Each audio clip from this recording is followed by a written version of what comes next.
They said it was impossible. Every warrior who tried ended up dead.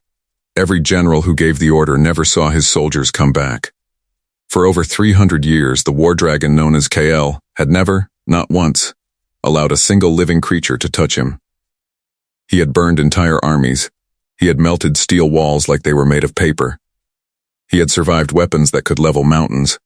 And yet, one quiet girl changed everything. Not a warrior, not a general, not a weapon, just a girl. A human girl with no armor, no sword, and no fear. And what she did in that moment, the moment she reached out and touched his scars, will stay with you long after this video ends. Today, we are telling you the full story, the story of KL, the most feared war dragon in recorded history. The story of a world where humans were considered the weakest species in the galaxy. And the story of one girl who proved every single person wrong. There are 3 things in this story that nobody talks about. First, the real reason KL could never be tamed had nothing to do with his power. Second, the girl who reached him was not supposed to be there at all. Third, what happened after she touched his scars changed the entire war. So stay with us, because this story is not just about a dragon and a girl. This story is about what happens when the whole universe underestimates a human. Let me show you exactly how this happened. The universe was not kind to humans. That was simply the truth. Out among the stars, in a galaxy filled with species that had been traveling through space for thousands of years, humans were considered small, weak, unremarkable. The Velthari Empire, the most powerful civilization in the known galaxy, had a word for humans. They called them Greyborn. It was not a compliment. It meant creatures born without gifts, born without power, born without purpose. The Velthari had warriors who could lift starships with their bare hands. They had soldiers whose skin was harder than any metal humans had ever forged. They had commanders who could read the minds of their enemies from miles away. And then there were humans. Soft skin, breakable bones, short lives, no special abilities, no natural armor, no telepathy, no enhanced strength. By every measure the galaxy used to judge a species, humans ranked near the bottom. But humans had something the galaxy kept forgetting about. They kept showing up anyway. It was the year 2387 by Earth's calendar. Humanity had been part of the Galactic Coalition for just over 40 years. 40 years of being looked down on. 40 years of being given the worst assignments. 40 years of being told to stay back, stay quiet, and stay out of the way. The Coalition was at war. A brutal, grinding, devastating war against a force called the Rek-Shah, a species of conquerors who moved through the galaxy like a plague. They did not negotiate. They did not take prisoners. They arrived, they consumed, and they moved on. Planet after planet had fallen. Coalition forces had been pushed back further and further. And then came the question that nobody wanted to answer. What do you do when your armies are not enough? The answer, it turned out, had been sitting in a containment facility on the edge of Coalition space for over 300 years. His name was Kyle. The War Dragon. Nobody alive had ever seen him up close and lived to describe it calmly. The records that existed were fragmented, terrifying, written by people who had clearly been shaking when they wrote them. Kale was not like the dragons of old Earth stories. He was not a creature of magic and legend. He was something far more real and far more dangerous. He was a Dracovian, one of the last surviving members of a species that had evolved over millions of years into the perfect weapon. Dracovians were massive. Kale stood nearly 40 feet tall when he rose to his full height. His scales were a deep, ancient blue, the color of deep ocean water just before a storm. Each scale was harder than any alloy the Coalition had ever manufactured. His wings, when fully spread, could block out the light of a small sun. But his most terrifying feature was not his size. It was his intelligence. Kyle was not an animal. He was not a beast to be pointed at an enemy and released. He was ancient. He had lived for over 800 years. He had watched civilizations rise and fall. He had seen species that once ruled the galaxy crumble into dust. He understood strategy. He understood war. He understood politics, and he understood better than anyone exactly what the coalition wanted from him. They wanted to use him. They had always wanted to use him. 300 years ago, the coalition had captured KL during a conflict that the official records described vaguely as a necessary containment operation.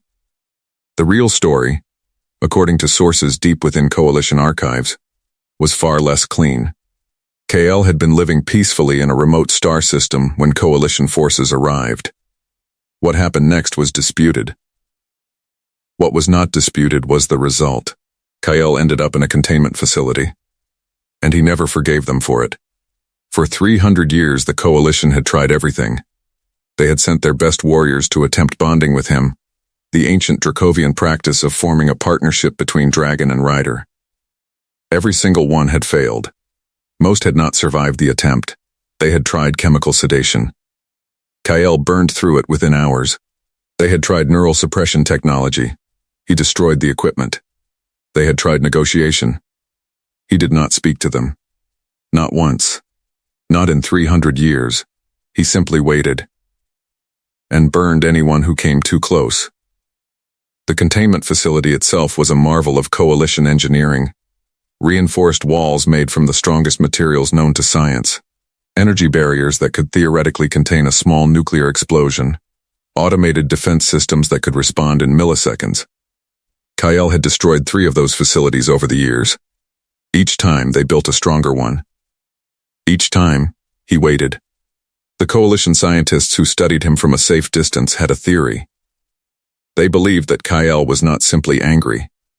They believed he was in pain, the scars on his body, and there were many, deep and ancient and terrible, were not just physical wounds. Something had happened to KL long before the coalition ever captured him. Something that had broken something deep inside him. But nobody could get close enough to find out what. Nobody had ever tried the one thing that might actually work. Nobody had ever simply been kind to him. That was about to change. Her name was Mara Voss. She was 23 years old. She stood 5 feet 4 inches tall. She weighed 130 pounds. She had brown hair that she kept pulled back in a practical ponytail, and she had eyes the color of dark amber that always seemed to be looking at something just slightly beyond what everyone else could see. She was not a warrior. She was a xenobiological medic, a healer who specialized in treating non-human species. She had spent the last 4 years working in coalition field hospitals, patching up wounded soldiers from dozens of different species. She had a gift for it, not just the technical skill, though she had plenty of that. She had something rarer. She could make creatures trust her, even creatures that had every reason not to.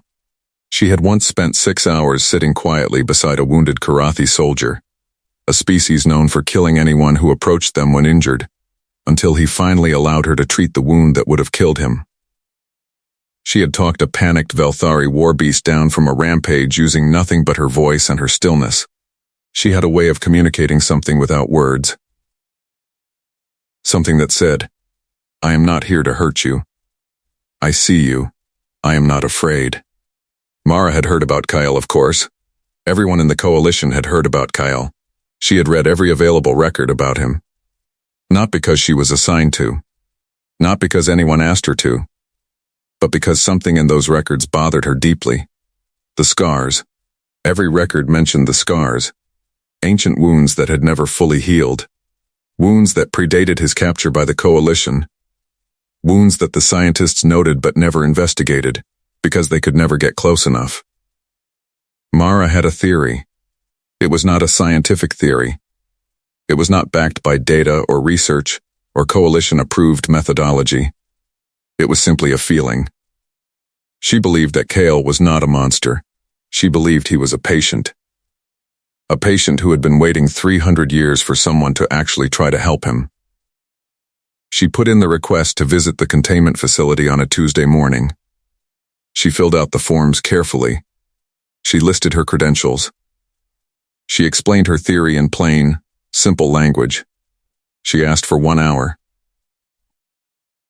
Unsupervised. Inside the containment area. The request was denied within 4 minutes. She submitted it again the next day, denied again.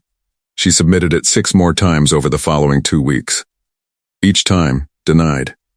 And then the rickshaw destroyed the coalition's largest military base on the front line, killing 40,000 soldiers in a single night.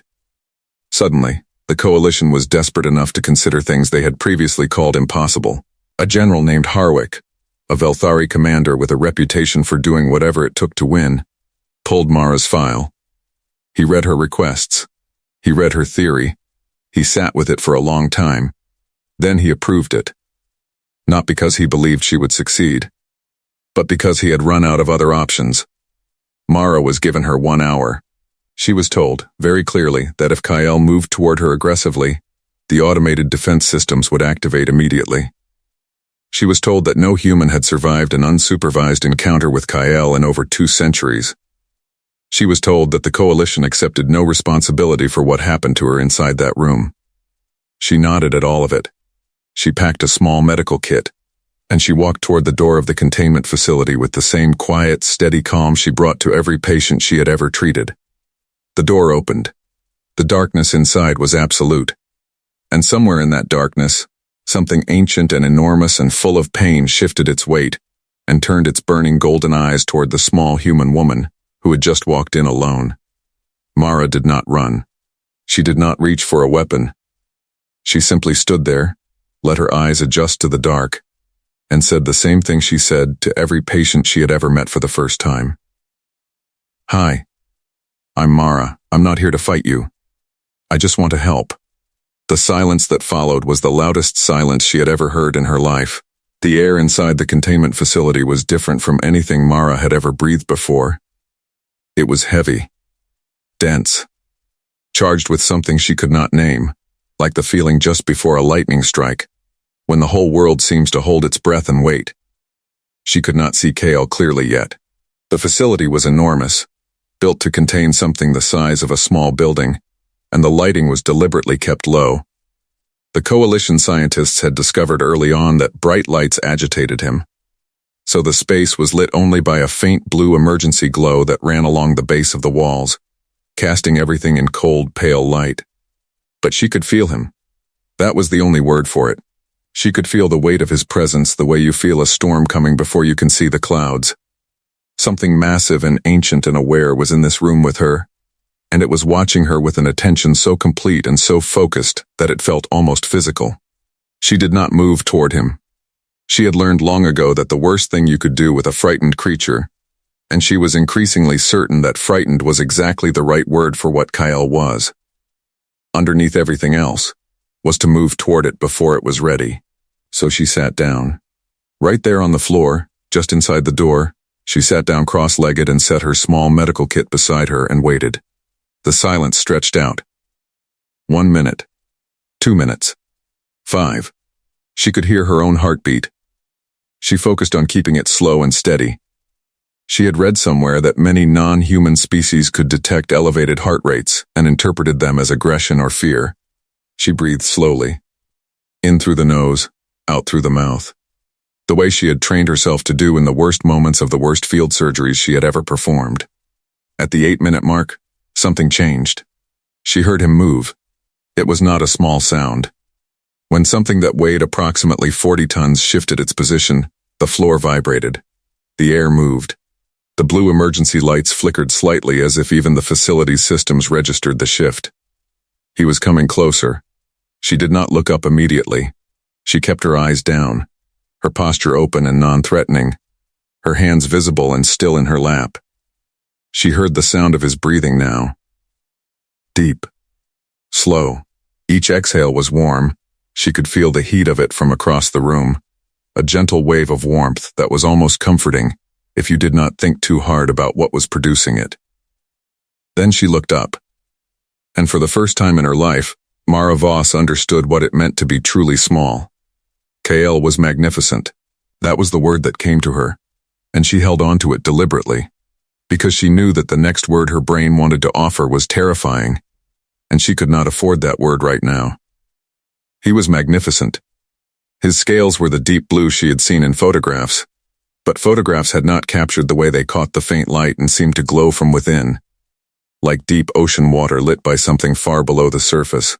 His head alone was larger than the medical transport she had flown in on. His eyes, those burning golden amber eyes that every record mentioned, were fixed on her with an intelligence that was immediately, unmistakably clear. He was not looking at her the way an animal looks at something unfamiliar. He was studying her. She could see the scars now. They were worse than the records had described. Deep channels carved through his scales, some of them so old that the scales around them had grown back in irregular patterns, creating ridges and valleys across his face and neck and chest that told a story of ancient, terrible damage. The largest scar ran from just below his left eye, all the way down the side of his jaw and neck, disappearing beneath the scales of his chest. It was not a battle scar. She had seen enough wounds in her career to know the difference between damage caused by a weapon and damage caused by something else entirely.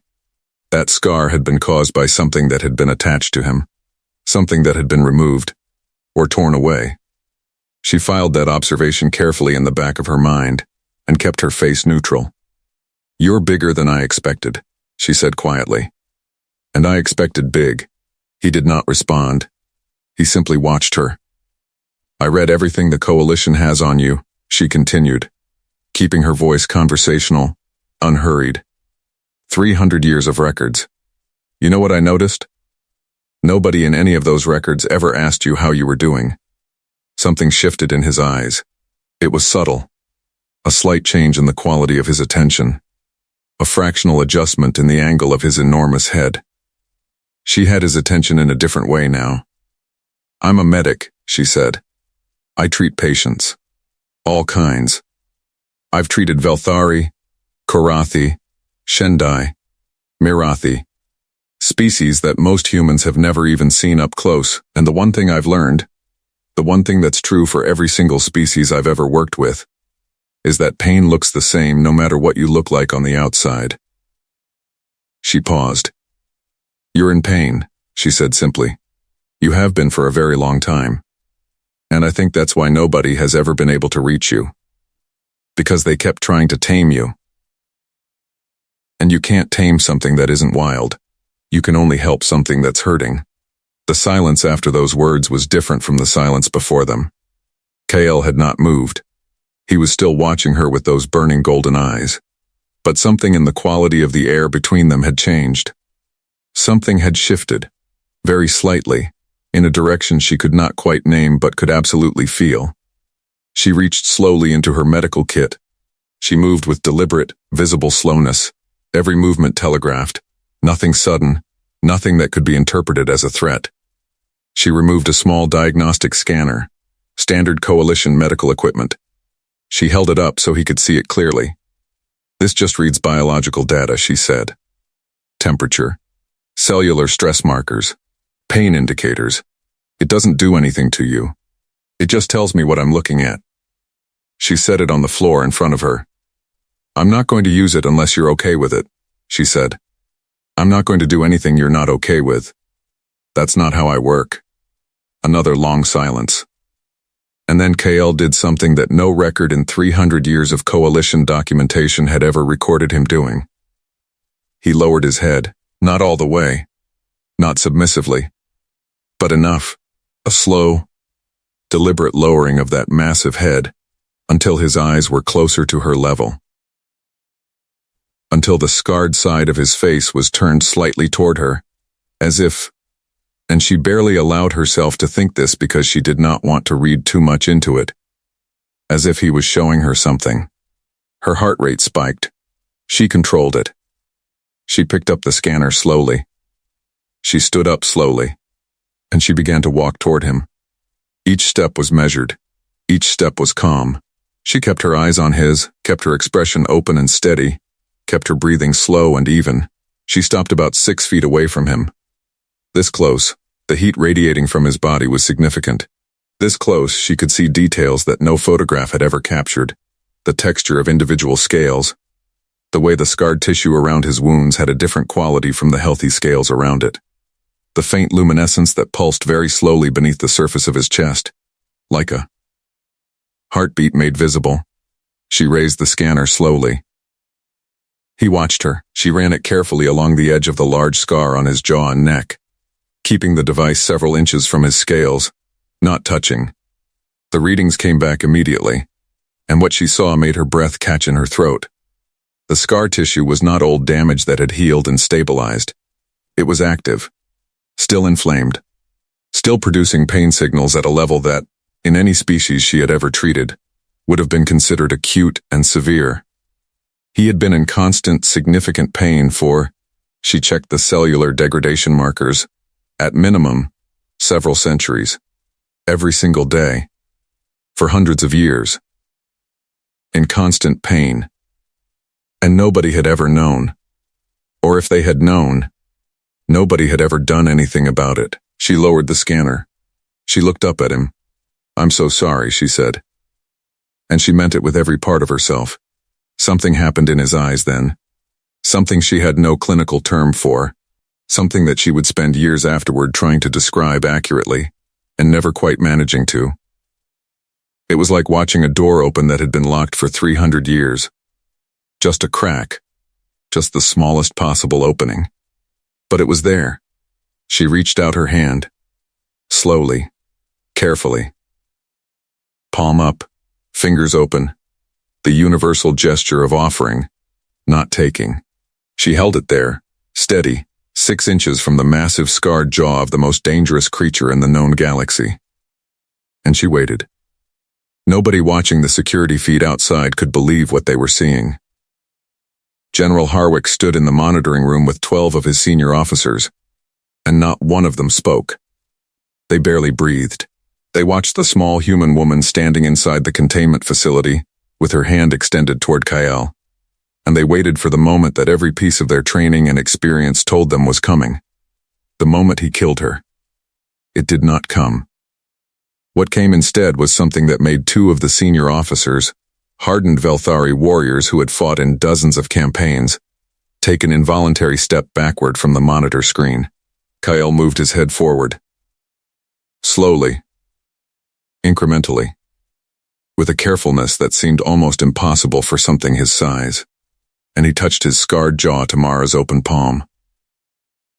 The room outside erupted. Not in celebration, in pure stunned disbelief. Officers were talking over each other. Someone knocked over a data terminal. General Harwick said nothing. He simply stared at the screen with an expression that nobody in that room had ever seen on his face before. He looked like a man who had just watched the laws of physics get quietly revised.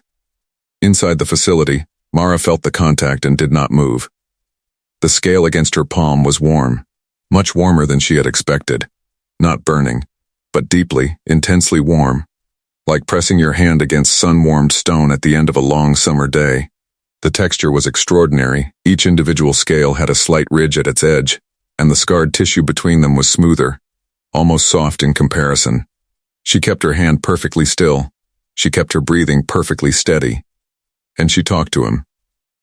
She talked the way she talked to all her patients, quietly, calmly, about nothing in particular. She told him about the field hospital she had worked in on the Marathi front. She told him about a Karathi soldier named Veth, who had been terrified of the dark, and how she had rigged a small light above his recovery bed so he could sleep. She told him about the first time she had ever treated a non-human patient, and how scared she had been, and how she had hidden it, because she knew that her patient needed her to be calm. She talked. And Kale listened. She could feel it, the quality of his attention, the way his breathing had slowed and deepened, the way the tension she had felt radiating from him when she first entered the room had begun, very gradually, to ease. After about 20 minutes, she spoke more directly. "I want to look at the scar more carefully," she said. "The big one. The one that goes from your jaw down your neck. I think I know what caused it, but I want to be sure. Is that okay?" She waited. He did not move away. She took that as permission.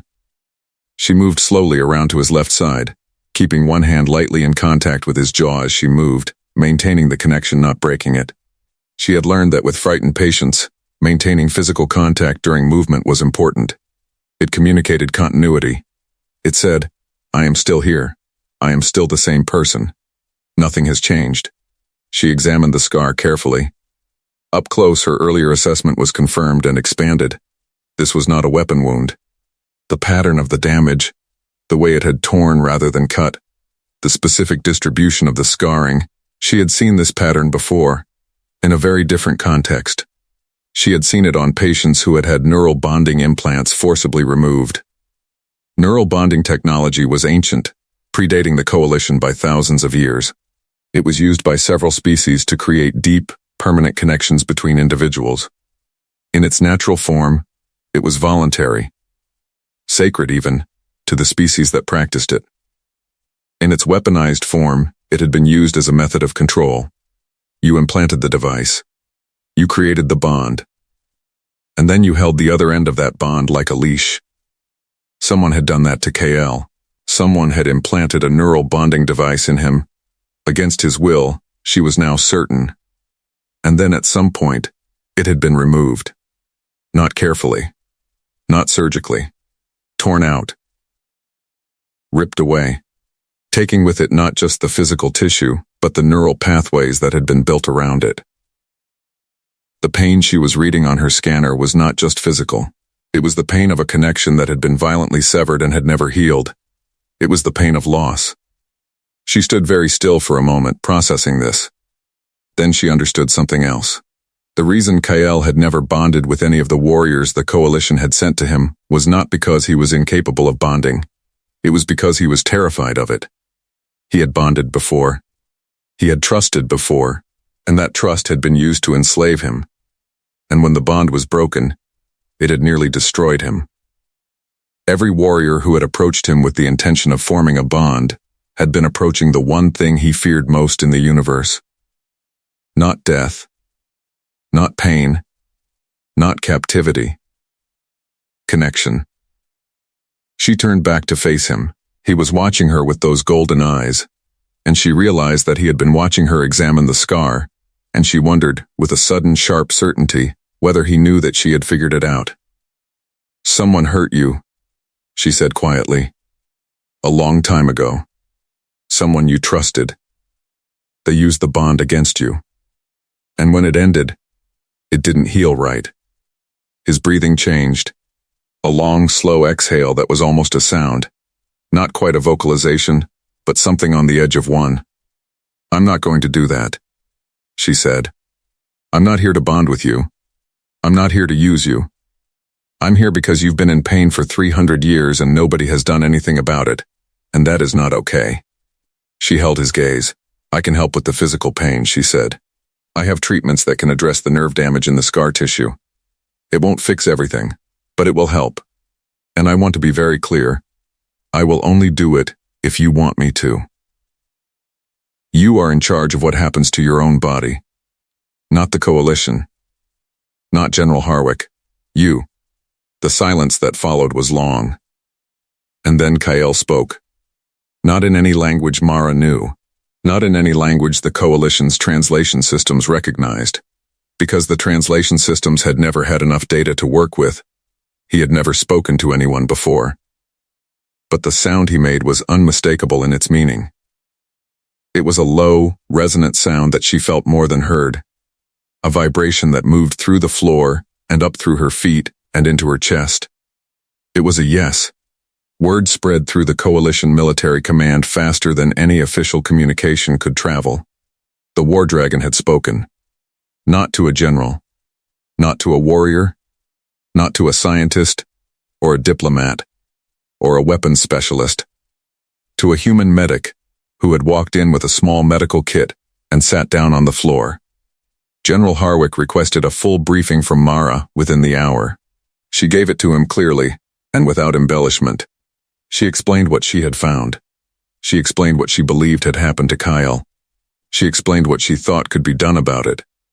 Harwick listened to all of it without interrupting. When she finished, he was quiet for a long moment. "You're telling me," he said slowly, "that the most powerful weapon in the known galaxy has been sitting in our containment facility for 300 years, in constant pain, because someone used a neural bond to enslave him and then tore it out." "Yes," Mara said. "And you're telling me that if we treat the nerve damage, he might be willing to help us." "I'm telling you that if we treat the nerve damage and treat him with basic dignity, he might be willing to have a conversation," Mara said carefully. "What comes out of that conversation is up to him, not us." Harwick looked at her for a long moment. You understand what's at stake here, he said. The Reksha are 3 weeks from our core systems. If they reach the core, it's over. We need Kyle.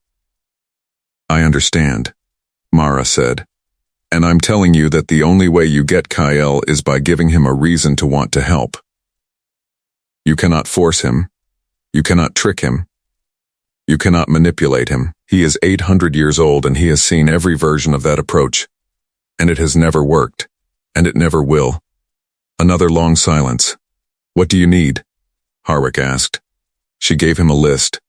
The equipment she needed was specialized. Some of it had to be fabricated specifically for Kale's biology, because nothing in the Coalition's medical inventory had been designed for a Dracovian. She worked with the medical engineering team for 36 hours straight, barely sleeping, designing treatment protocols that had never been attempted before. She went back to Kyle every day during those 36 hours. Not to treat him yet, the equipment wasn't ready, but to sit with him, to talk to him, to continue the slow, careful work of building something that she refused to call trust yet, because she did not want to put pressure on it. But that was growing between them nonetheless, fragile and new and extraordinary. She learned things about him during those visits. She learned that he communicated primarily through a combination of subsonic vocalizations and very precise physical movements. The angle of his head, the position of his wings, the quality of his breathing. She began to develop a working understanding of this language, imperfect and incomplete but functional. She learned that he had a sense of humor, dry, ancient, and deeply unexpected. The first time she realized he was making a joke, a subtle shift in his posture that she had come to associate with irony, she laughed out loud, and the sound of her laughter seemed to surprise him. He went very still, and then, slowly, something happened around his eyes that she could only describe as warmth. She learned that he remembered everything. 800 years of memories, perfectly preserved. He had watched the Coalition form. He had watched species that were now extinct at the height of their power. He carried the weight of all of that history in a way that she found both humbling and heartbreaking. And she learned, gradually, the outline of what had happened to him. He did not tell her directly. Not yet. But in the fragments of communication she was beginning to piece together, a picture emerged. Before his capture, Kael had not been alone. Dracovians, she learned, were not solitary creatures. They formed bonds, deep, permanent, neural bonds, with partners, not riders in the traditional sense. Partners, equals. The bond was mutual and voluntary, and once formed was considered as fundamental to a Dracovian's existence as breathing. Kael had been bonded. His partner had been a member of a species that no longer existed, wiped out in a conflict that predated the Coalition. The bond had been everything to him. And when his partner died, the bond had not simply ended. It had shattered. The neural pathways built around it had been left raw, and open and screaming. And then, while he was still in that state of acute grief and neurological trauma, someone had found him, and used that vulnerability to implant a control bond. She did not yet know who. The records were incomplete, and she suspected deliberately obscured. But someone had taken a grieving, traumatized Dracovian, and turned his capacity for connection into a weapon against him. And when that bond was eventually broken, she still did not know the full circumstances. The damage had compounded everything that was already there. 300 years of captivity on top of centuries of unhealed grief, on top of the trauma of forced bonding. The miracle was not that nobody had been able to reach him. The miracle was that he was still sane. On the third day, the equipment was ready. Mara set it up carefully inside the facility, explaining every piece to Kyle as she worked, telling him exactly what each thing did and how she intended to use it. He watched her with focused attention, and she had the clear sense that he was evaluating not just the equipment, but her, checking her explanations against his own understanding of biology and medicine, which, given his age and intelligence, was probably more extensive than hers. When everything was ready, she turned to face him. "I want to start with the nerve cluster at the base of the primary scar," she said. "That's where the pain signal is strongest. The treatment will take about 2 hours. It might be uncomfortable at first, The nerve tissue is going to respond to stimulation before it starts to calm down. I want you to know that going in. She paused. And I want you to know that if at any point you want me to stop, I stop. Immediately. No questions. Your call. He lowered his head in the gesture she had come to understand as acknowledgement. She began. The first 20 minutes were difficult. The nerve tissue, long inflamed and hypersensitive, reacted to the treatment stimulation with a spike in pain signals that she could see clearly on her scanner, and that manifested in Kyle as a full-body tension. Every muscle tightening, his breathing becoming short and sharp, a low sound building. In his chest that was not quite a growl but was close. She kept talking, steady, calm, continuous, telling him what she was doing, what she was seeing, what was going to happen next. Keeping him anchored to her voice the way she had learned to anchor frightened patients, giving them something to hold on to while their body went through something hard. He did not ask her to stop. At the 30-minute mark, the pain signals began to decrease. At the 45-minute mark, they dropped significantly. At the 90-minute mark, they were at the lowest level she had seen since she first scanned him. At the 2-hour mark, she stepped back and looked at her readings. The primary nerve cluster was no longer in acute distress. For the first time in what her cellular analysis suggested was at least 400 years, that part of Kyle's body was not screaming. She looked up at him. The change was visible, not dramatic. He was not a different creature. But something in the quality of his stillness was different. Something in the way he held himself had shifted, very slightly, toward ease. He looked at her for a long moment, and then he spoke. Not in subsonic vibration, not in physical gesture, in language. Accented, ancient, structured differently from any language she knew, but unmistakably language. Words, syntax, meaning. The coalition translation systems, which had been running continuously for 300 years without ever capturing enough data to function, suddenly had enough. They translated his first words in real time. In the monitoring room outside, General Harwick and his officers heard Kyle's voice for the first time. What he said was simple. Thank you, small healer. The next 72 hours changed everything. Kyle talked. Once he started, it became clear that he had been waiting a very long time to talk to someone who would actually listen. He spoke carefully and precisely, in a voice that the translation systems rendered as deep and measured and carrying the particular weight of someone who had learned to choose words carefully, because they had seen what happened when words were chosen carelessly. He told Mara things that were not in any coalition record. He told her about the Rickshaw. Not what the coalition knew about them, what he knew about them, because Kyle had encountered the Rickshaw before. Long before the coalition had ever heard of them. Long before they had become the consuming force that was now threatening the core systems. He had watched them in their early expansion. He had seen what they were and what they were capable of. And he had seen something else, something that the coalition's military intelligence had completely missed. The Rickshaw were not invincible. They had a weakness. It was not a physical weakness. It was not a tactical weakness in the conventional sense. It was something deeper, something rooted in the fundamental nature of what the Rickshaw were and how they operated. The Rickshaw were a collective, not in the way that word was usually used, not a hive mind, not a shared consciousness, but they operated on a principle of absolute unity. Every decision was made collectively, every action was coordinated. Their strength came from the fact that they never acted as individuals, they always acted as one. And that unity, Kyle explained, was also their vulnerability. Because a collective that never acts as individuals has never learned to adapt when the collective is wrong. The Rickshaw had a strategy. It had worked for thousands of years. It was the same strategy every time. Overwhelming force, coordinated assault, total consumption. They had never needed to change it because it had never failed. Until now, it had never faced something that could not be overwhelmed. They have never fought a Dracovian, Kyle said. The silence in the monitoring room was absolute. They have never faced something that does not break, he continued. Their strategy depends on breaking the enemy's will before the enemy's body fails. They are very good at this, but it requires that the enemy can be broken. He paused.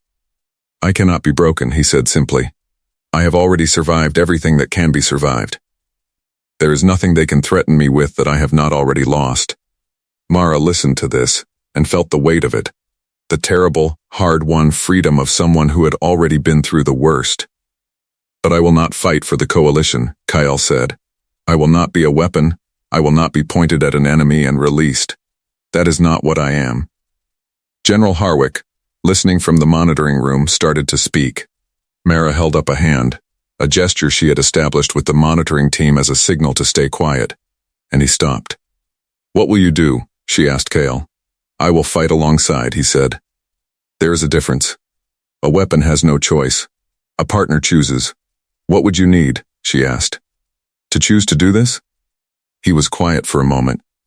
3 things, he said. Tell me. First, the remaining treatments, the secondary nerve clusters. The pain has been part of me for so long that I do not know yet what I am without it. I need to find out.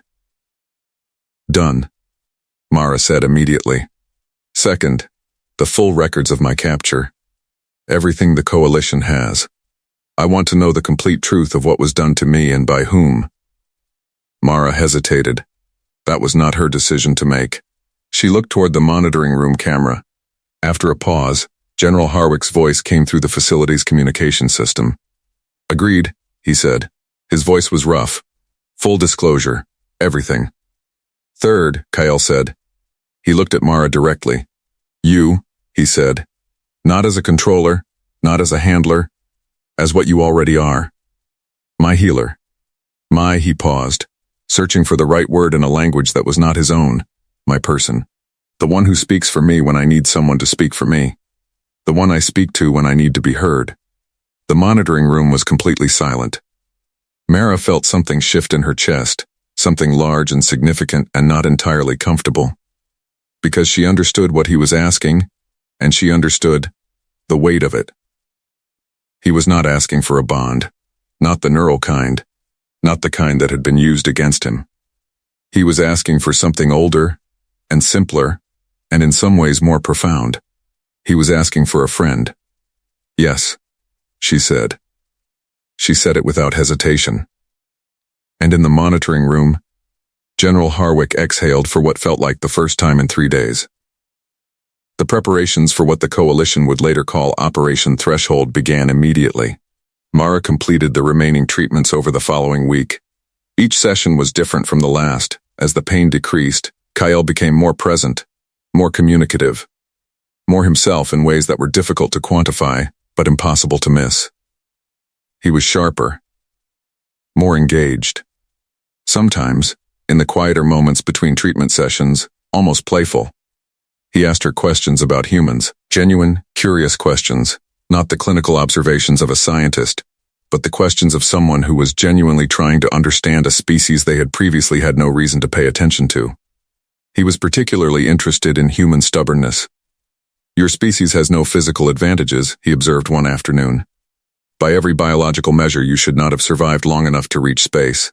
We're aware, Mara said dryly, and yet here you are. Here we are. Why? He asked. What is it that makes a species with no advantages keep going?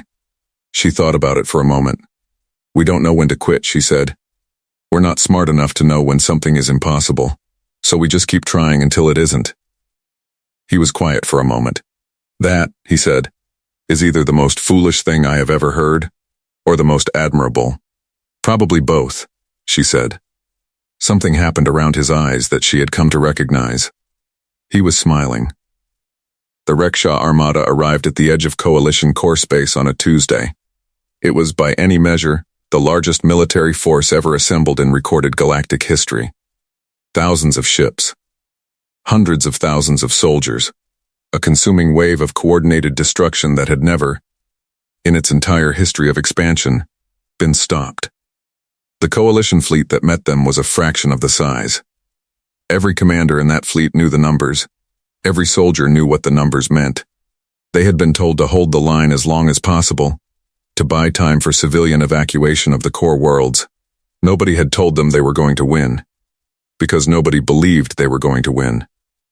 And then the coalition flagship opened its lower bay doors, and Kyle flew out. The effect on the Rickshaw fleet was immediate and visible even from a distance. The coordinated advance, that perfect, unified, unstoppable advance that had consumed world after world, faltered. Ships that had been moving in precise formation broke pattern. Communication signals spiked across every frequency the coalition was monitoring. The Rickshaw had never seen a Dracovian. They had never seen anything like Kyle. He was not a ship. He was not a weapon system. He was not anything in their vast accumulated experience of warfare that they had a category for. He was something alive and ancient and enormous, and completely, utterly unafraid of them. He hit the leading edge of their fleet like a force of nature, not randomly, not with the blind fury that the coalition had always feared from him. With precision, with strategy, with 800 years of accumulated knowledge about how wars are won and lost. He targeted their command ships first, the vessels that coordinated the collective's decision-making. Without coordination, the collective's greatest strength became its greatest weakness. Individual Rickshaw units, cut off from the collective signal, did not know how to adapt. They had never needed to adapt. They fell back on their standard strategy, which no longer applied to the situation they were in, and it failed them. The coalition fleet, fighting alongside Kyle rather than behind him, pressed the advantage. The battle lasted 11 hours. Mara spent those 11 hours on the bridge of the flagship, monitoring Kyle's biological readings through a long-range scanner she had modified for the purpose. She tracked his pain levels, still elevated, still present, but manageable now, no longer the constant, overwhelming signal it had been. She tracked his fatigue markers. She tracked everything she could track from this distance, and she talked to him through a communication channel they had established. Not giving orders, not directing, just being present, being his person. At the 4-hour mark, he took a hit from a Rickshaw energy weapon that sent his pain reading spiking. She felt her own heart rate spike in response, and controlled it deliberately. "I'm here," she said into the comm. "Talk to me." A pause. Then his voice, strained but steady, still standing. "Small healer." "Good," she said. "Keep it that way." At the 7-hour mark, the Rickshaw collective made a decision that Kyle had predicted they would eventually make.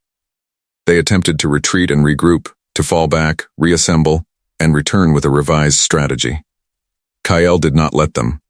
He had explained this to Mara and to General Harwick in the planning sessions before the battle. The Rickshaw's collective decision-making meant that a retreat, once begun, would be orderly and complete.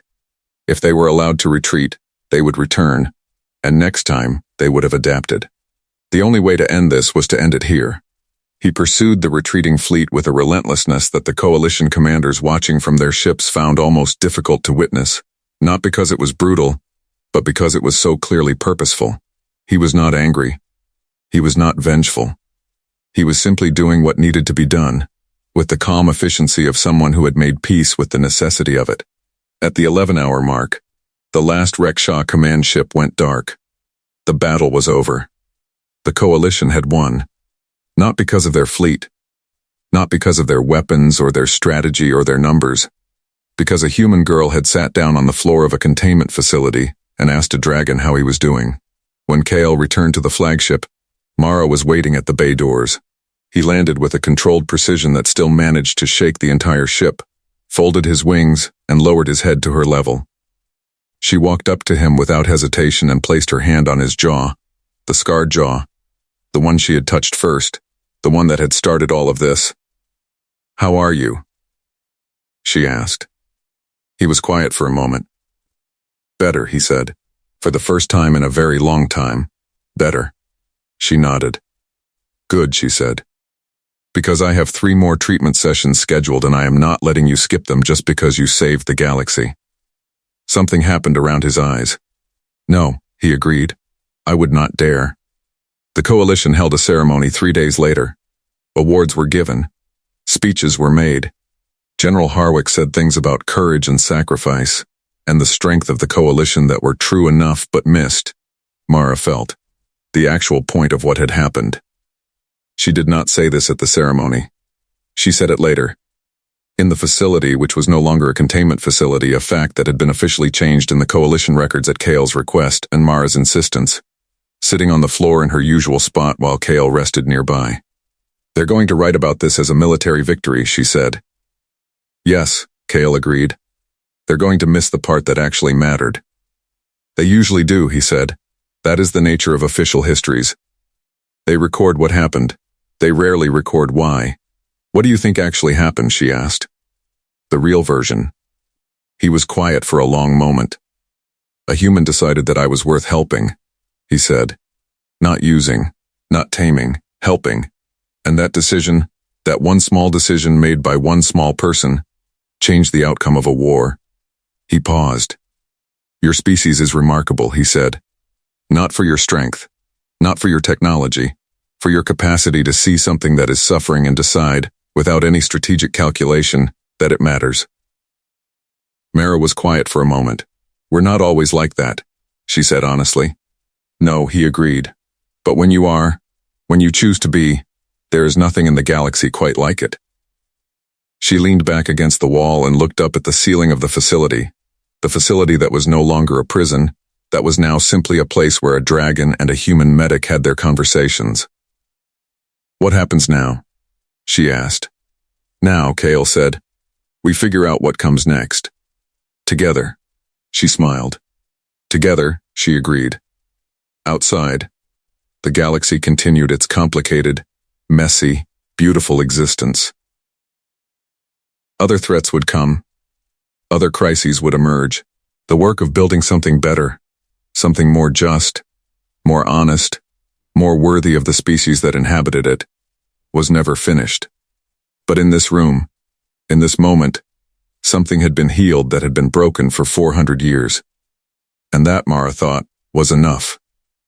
That was more than enough. That was everything. Here is the thing that nobody talks about when they tell this story. Mara was not supposed to be there. Her original assignment that week was a field hospital on the Outer Rim, a routine posting, far from anything significant. She had been reassigned to the containment facility at the last minute because the medic originally scheduled had fallen ill. A coincidence. Or maybe not. Because here is what the story of KL and Mara actually teaches us. Underneath all the dragons and battles and galaxy-saving heroics, the most powerful force in the universe is not a weapon. It is not an army. It is not a strategy or a technology or a political alliance. It is the decision to see someone who is suffering and choose to help them. Not because it is strategic, not because there is something to gain, but simply because it is right. Kael had been in that facility for 300 years. 300 years of warriors and generals and scientists and weapons specialists, all of them looking at him and seeing a weapon to be unlocked, a problem to be solved, a resource to be utilized. Not one of them had looked at him and seen a patient. Not one of them had asked the simplest, most human question in the universe. "Are you okay?" And the twist, the thing that will stay with you after this video ends, is this. The Reksha were not the real enemy in this story. The real enemy was the assumption that power is the only thing that matters. The Coalition had spent 300 years trying to access Kael's power. They had never once considered that the path to his power ran directly through his pain, that the only way to unlock what he was capable of was to first acknowledge what he had suffered. That is not just a lesson about dragons. That is a lesson about every relationship, every conflict, every moment in which we encounter something that seems dangerous or broken or impossible to reach. The question is never, how do I control this? The question is always, what is this trying to tell me? Mara knew that. She had always known it. It was the thing that made her extraordinary, not her courage, though she had plenty of that.